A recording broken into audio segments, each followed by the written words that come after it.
All right, y'all. So we're going to talk about a little detail that kind of doesn't get in the limelight. You know what I'm saying? I've not really heard any stuff about this, how to do this. So I thought I'd make a little post about it. But we're going to be using 2-inch Schedule 40 PVC, and we're going to be installing a sleeve so we can run our HVAC line set out of it. So you're like, Keith, just cut a hole, stick your pipe through the wall, and be done. No, sir. I want to be able to mount this thing solid. I want to be able to, nobody be guessing where this thing needs to go. I don't want my mason to come back and move it down to the left, out of level.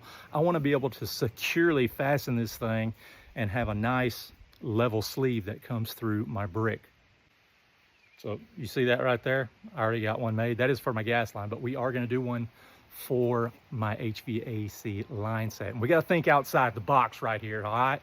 So I follow this feller on Instagram. It is Chris Robinson Constructive Services out of Texas, man. So I watch his stories and stuff. He was doing a walkthrough on his build, and on the inside I saw a toilet flange sticking through the wall. And I was like, oh, okay, I see where he's going. So he mounts that and he's able to make his sleeves go through there. So I thought that was neat as hell. So we're gonna do it on my house, and we're gonna do it today.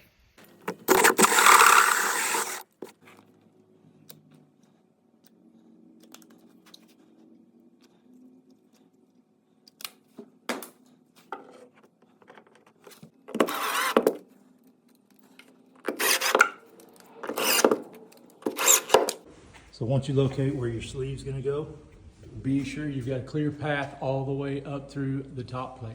You don't want to hit a truss or a rafter or a sealant joist.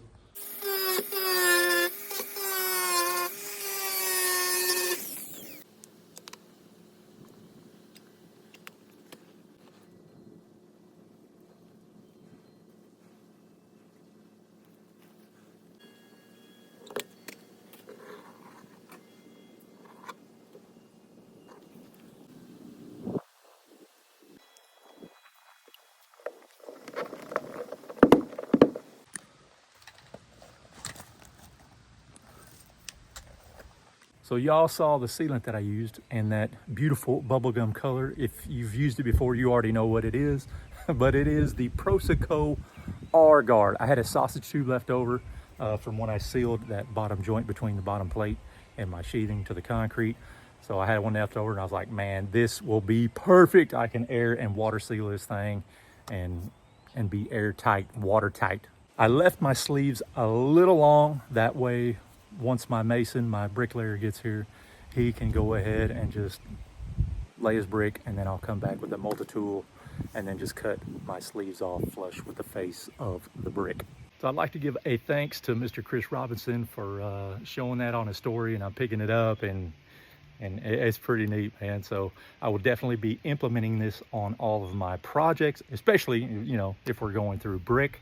So definitely hit up Chris and hit that follow button. I will tag him in the description below. So if you're looking for a super sturdy, cost-effective way to make a sleeve through your brick, this is it, man. Thanks for watching.